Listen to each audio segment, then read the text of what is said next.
and welcome to Crows Live. Thank you so much for joining us, whether you're here in the room or streaming from the website. It is so great to have your company. My name's Emily Beat and I'll be your host tonight as we head straight down to the rooms to chat to some of the stars. First up, we have got Mitch Hinge. Mitch, thanks so much for joining us. What a roller coaster that game was. Talk to us through it. How did it feel out there? It was unbelievable. It was tough early, obviously. It was a game of momentum shifts, and I'm just so proud of the boys and how they turned things around and got back inside and won the contest. And the fans and the stadium and the atmosphere tonight was absolutely electric. So it was a pretty cool one to be a part of. Chat to us about that first quarter. I think we were all a little shell-shocked. How was it feeling out there for you, and what was the message from Nixie at quarter time? Yeah, it was a little bit disappointing. We obviously started a little bit slow. I think we were just probably on our heels a little bit. We were second to the contest, and and obviously credit to Hawthorn. They were really good early, and they were really good inside. So we just had to take a deep breath and recompose ourselves, and and just get back to to doing the little things and what we've been doing really, really well probably the last couple of months of footy. So that was the message, and then it was really pleasing. The boys turned things around that second quarter, and and got back into the game. What do you rely on in those moments to be able to bring it back? Because it doesn't seem from our perspective that you get rattled at all. It seems like you lean into each other, get around each other. What's the message between you all? Yeah, I think that's probably something that I've been really, really proud of, and what's really enjoyable being part of this group is, at times in the past we've probably, we've let those leads go and it's almost game over. But tonight and how close and tight the group is, we just banded together and we knew what we had to do. We just had to do the simple things really, really well, and that's what the boys did, and it got us back in the game. So it was really, really pleasing. Chat to us about your role at the moment. It looks like you're floating back a little bit in defence. Chat to us about what you're up to back there and how you're enjoying it. Yeah, it's a good role, or it's a good crew to be a part of. Really, I've got I played pretty much all my minutes this year down the defence, and part of that back 6 and 7, and it's such a good group. The boys are playing super, super well. And then that last quarter, I just went to the wing a little bit, but it was just a little bit gas. So it was nice that I didn't have to do too much in that last bit, and the boys got it done. It was good. You guys do look like such a tight unit in that defence line. I'd love to hear from your perspective. Who impressed you back there? Worrell looked like he had a super strong game, but want to hear it from you. Yeah, it's been so good this year. I think Wayne Malira has really stepped up as well. He's so strong, and he's backing himself in the air and putting his body on the line. And we've got our big boys, Keeney and Woz, who have just been exceptional all year. And but as well, like we've had Bondi come in. He's probably filled a role today for Max Michelani, who's been super for us this year. And gee whiz, I'm so proud of how he went tonight. He was ruthless. He tackled strong, and he was so clean at the contest. And it was a really good team game tonight, and I'm super proud of the boys. How good is it to get some of those, fringe players in the side and kind of blood them a bit more as you come into finals, not knowing what's going to happen with potential injuries, people's bodies? How important is it to get more people in this rotation? Yeah, it's just one of those things, I think. If we want to be a quality organisation and a quality team, we've got to have people pushing all year. And, Bondi and Smithy, for example, these boys have just been playing such good footy and below and have played they've had their moments this year as well, and say selection hasn't necessarily gone their way earlier in the season, but to have such great depth and to have these boys, not just them, but we've had Cookie and Zachy Taylor come in as well, who have they've filled roles and probably done more than that. They've really played some solid footy. So we have to have a good squad mentality. We have to have really good players coming through the seconds as well, that are putting pressure on the AFL spot. So it's really good to be a part of at the moment. Chat to us about what a tough win like this does for your confidence as we do get closer to that finals time. I know there's so much talk externally happening, but what is it like within the four walls? Yeah, it's probably a little bit of a boring answer for you. I've got, I think what I'm super happy and proud of this year from the boys is that we've done such a good job at playing week to week. But I think it's as well, it's important for our fans and I guess South Australia as a whole to enjoy us, playing some really solid footy and I think really honest footy as well. I think, our team, we want to go out and we want to win the contest and we want to be super deliberate with, the little things we do. And I think that's what we're showing at the moment, and that's probably what what our fans are really enjoying as well. So it's really good for them. Last one, you've got a bit of a longer break now, and then head over to Perth to take on West Coast. What will this week look like? I think it'll be maybe a little bit of a slower couple of days at the start of the week, and then it'll be business as usual. We'll have to ramp up training again. It's there's no easy games as well, and we'll be full focus onto West Coast. And I mean, still going over to Perth, it's a hard enough place to win. So, we'll be looking to take our form over there and going hard, and hopefully we come back with a good win.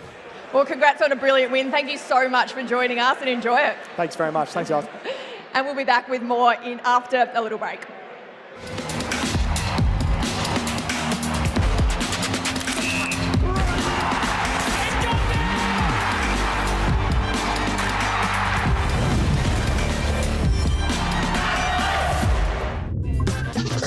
Don't forget you can join Brodie Smith, Ebony Marinoff and Mark Thomas every Sunday morning on Triple M from 9 a.m.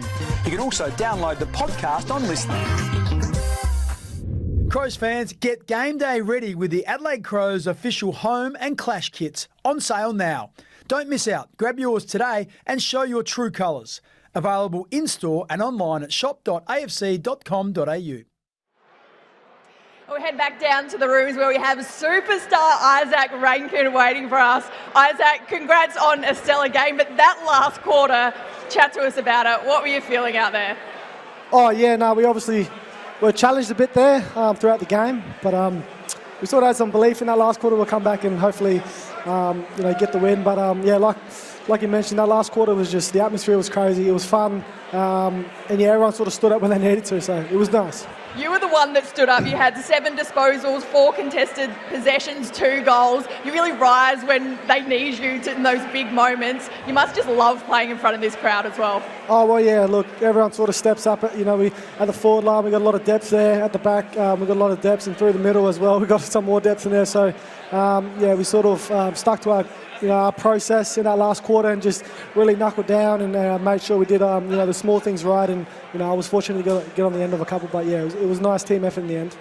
We know there is so much talk of process, but tonight was such a roller coaster. Is it hard to stick to it when that's happening out there? Was there any time that you got into panic stations, or it was just business as usual? No, we didn't really panic. I think we've built something over a few years, and we've been challenged throughout the last 3 or 4 years, and been in some close games. So we played enough footy together that we don't really panic in those situations. We're starting to become a bit more mature and understand. Like I mentioned, our process, that's what it comes back down to. Killing the ball, making your tackles, breaking your tackles, and obviously finishing in front of goal. So, it all does come down to our process. And like I mentioned, we've been playing some footy together for a while now, and we just love playing with each other. Got such a strong unit in that forward line. Who impressed you with the forwards this game? Texas that last quarter, that old fella getting up, kicking a couple of nice goals. He's got a straight foot, but like I mentioned, you got Filthy down there, you got Das as well, Keezy, all them boys step up when they need it, and it's just good that we're getting over the line in these tighter games. So really enjoying the footy at the moment. Well, tell us about that last little bit with Taylor Walker and just how clutch he was. Those 2 big bombs, the last 2 goals of the game, kicked 3 for the match. You were close by. How good is it to play with someone of the calibre of Tex? Yeah, you should have passed it to him in the last one. I was open. But no, it was like watching vintage Tex. No, he's good when he gets going, when he's on his toes, when he's crashing packs. It's a complete contrast when he's not doing it. So we just encourage him to keep doing it. He leads the way in there sometimes, and he's played a lot of footy. So when I got a bit lazy, he was yelling at me, get up, this and that. So he brings a lot of leadership in that forward line, and when he has his moments, he nails them, and he sort of leads by example. So it's great to have him in there. Well, the thing that impressed me most about tonight's performance was just the composure. I'm sure, at quarter time you find yourself, you were 5 goals down pretty much. You conceded the first 5 goals of the game. Yeah. And then again in the third, the Hawks came out, they kicked another 5 straight. But each time you had the ability to get momentum back, get yourself back in the game, and that's not easy to do. So that must have pleased not just the players but the coaching staff as well. Yeah, it pleased us as well to get the result, because we worked on it all summer, and probably the summer before that as well. Our pre-season has been working on, game modes and specific times in the game. When they do kick 5 or 6 against us, we try not to lose belief, and like I mentioned before, we stick to our process. And yeah, sort of came to the front tonight, and it came to life as well, so you could see it. And we're just glad we got the win, but it was a great team effort in the end, and everyone sort of played their role. One of the highlights of the game was your incredible tap on the goal line back to Riley Thilthorpe. What was going through your brain then? That was incredible. Yeah, I was just sort of got through the stoppage, and then the ball was going through the points, and I just hoped someone was there, to be fair. I just wanted to keep it in. I think we were down by, it was a close game at that point, so I just punched it back in, and hopefully someone was there, and lucky Filthy was there and put his big foot to it. And Isaac, talk us through the other one that James Sicily gave away a 50-metre penalty. It looked like there's a bit of confusion there. Did you think it was touched, or did you not hear the umpire's whistle? Yeah, I was confused. I thought it was touched, but I'll take it. In those moments you just got to play to the whistle, and look, I was trying to hear it for the whistle, and I couldn't hear nothing, so I wasn't sure if he blew it or not. So it was a bit unlucky. Well, I got lucky in the end, and snagged another one. So it was nice. Well, I guess that speaks to the crowd. 50,600, and great. some of the noise that it made was just so loud, wasn't it? Oh, it's great. When we get big crowds here, even last week in the showdown, in the pouring rain, it was still 46,000. So to get 50,000 again this week is unbelievable. We ride that wave of energy. Like in that last quarter, I was lucky that we're kicking down to the hill, because everyone's down there and they're just going off and going crazy when we kick a couple of goals. So it gives us energy, and we're very lucky to get over the line in the end. And we love the crowd coming down. Well, congrats on a stellar game, Isaac. You're amazing out there, and thank you so much for joining us. No worries, thanks guys. Appreciate it. Bix, what a game tonight. Could you believe the momentum swings? I think that first quarter we were all a little bit shell-shocked about what was happening. How did you see it all? Well, it was quite bizarre. I couldn't believe how many goals were kicked to the northern end. It took to the last quarter before Hawthorn kicked a goal at the southern end. And yeah, you're right. We just talked about the momentum there with Isaac, and Darcy Fogarty kicked a really important goal at the end of the first quarter just to calm everyone's nerves, and I'm sure that helped as they went into quarter time. But Matthew Nix, to his credit as well, he was able to, I guess, calmly get a message across to the side, and then Adelaide staggeringly came out in the second and kicked 6 to no score, 12 shots to nothing, and Adelaide went in 16-point leaders at half-time. Very rarely do you see such a turnaround in momentum in a game. So I'm sure that, you heard Isaac say, they've worked on that over not just this summer but last summer, but to see that play out against a quality side must give the coaching staff enormous confidence in their team. Yeah, and I think it gives the fans a lot of confidence as well to see no matter what happens, their work rate and their intent out there is incredible. And do you feel like the premiership talk I've heard the whispers starting to happen. How do you feel as a former premiership captain? Well, look, there's just, what we've seen already this weekend is you just don't know what is going to happen. And we saw last night the Bulldogs, who are 2 games outside the 8, hadn't only beaten one of the top 8 sides, in the season so far, and they just blow them out of the water. So you just can't take anything for granted. I'm sure our next guest, General Manager of Football, Adam Kelly, would agree with that. Adam, the theme's been 1 week at a time. You just keep rolling on, and had a great win against another top 4 aspirant. That must please you so much. But it seems like the composure and maturity of this group is really growing over the course of this season. Yeah, obviously really pleasing to get the result tonight, and you're right, the 1 week at a time focus that's been with us throughout the season has served us really well. But I think your point there around showing maturity, that obviously wasn't the ideal start, and we've been a good first quarter team this year, but to allow them to get the first 5 goals of the game, and for us to arrest that momentum and respond the way that we did in the second quarter, I think shows the belief that the group has got once we get back to that process and really get on top in the contest. We got the momentum going back our way. So it was a great game of footy, really, really tough and fought out between, I'd say, 2 quality sides. And to get that result in the context of our season was huge. Adam, we see you out at the breaks, quarter time, 3/4 time, and you're very close to the coach and you hear what's being said.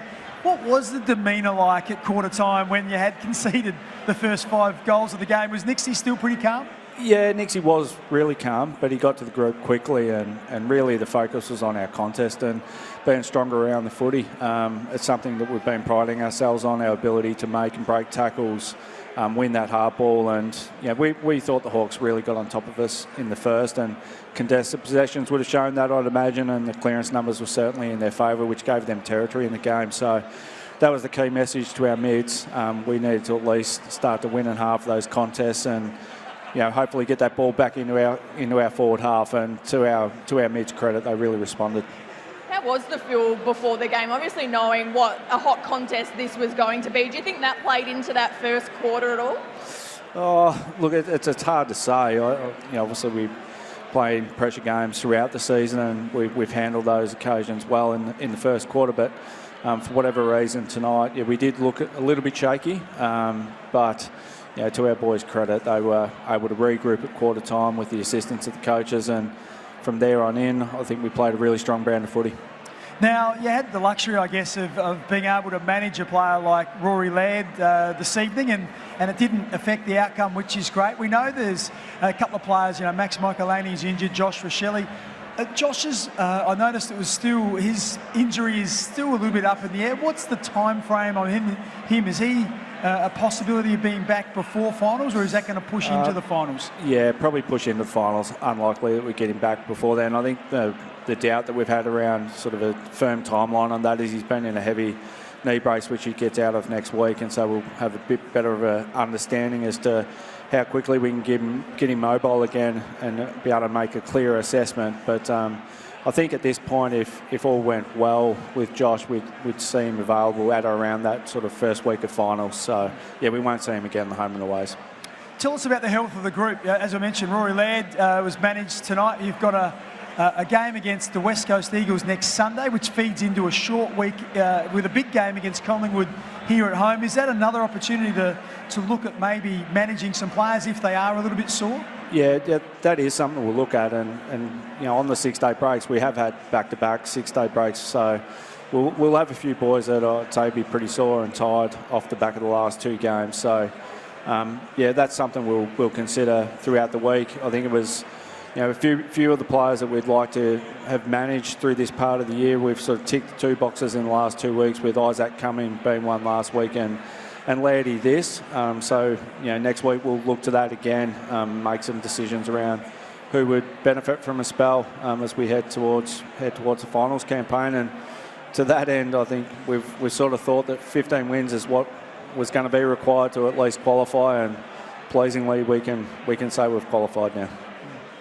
So many big moments in tonight's game. How impressive was it from your perspective, seeing someone like Tex Walker, Riley Thilthorpe, Fogarty step up in those moments, Isaac Ranken in the last quarter, stepping up when the game's really on the line?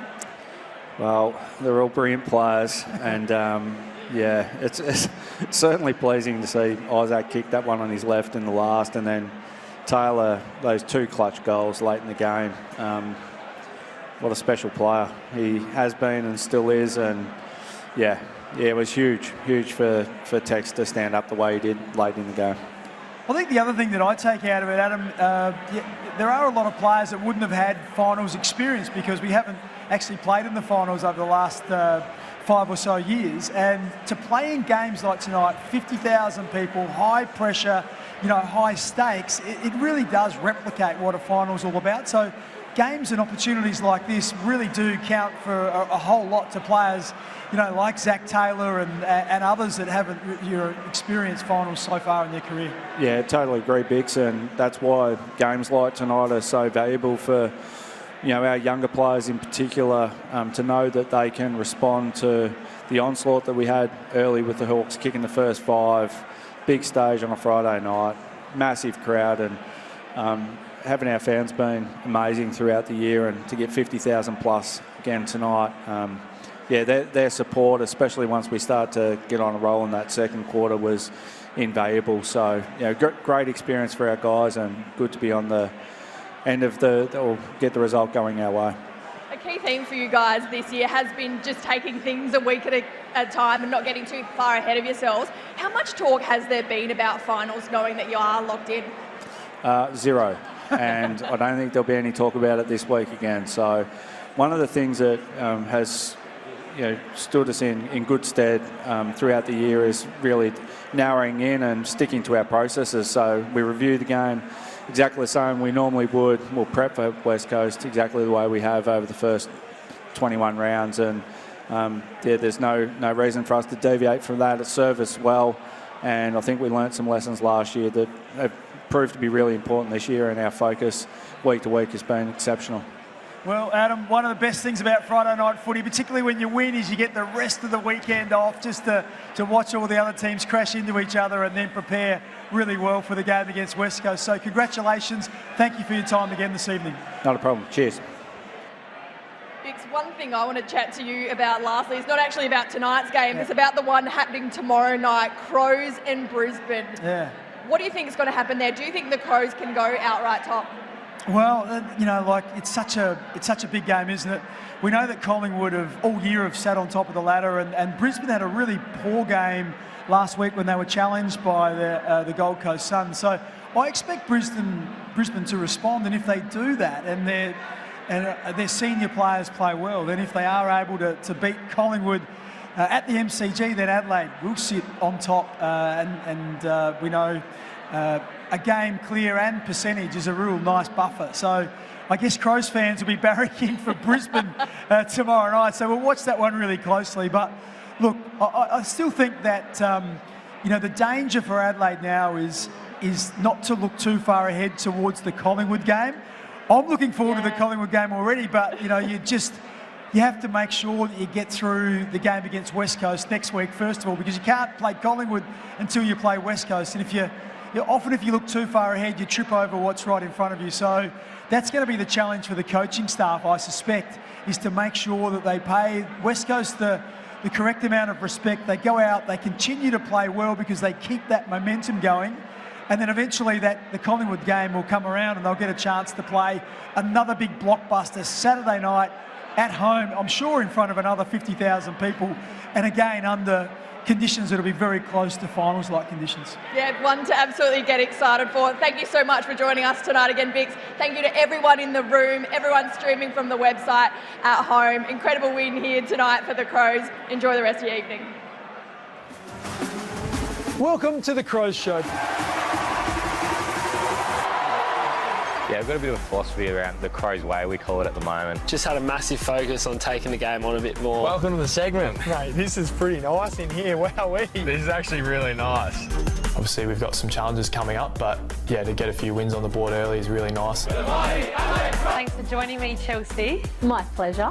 Can't wait to see you back in action later in the year. Thanks for having me on. If they can get enough supply, the Adelaide forward line should kick a big score. Well, now it's time for the 7 News Distant Replay. Let's take a look back at how 7 News covered major moments. Welcome to this week's edition of the Crows Longest Drive competition. Don't forget you can catch the Crows Show right here on 7, 11 a.m. every Sunday morning. Bye for now.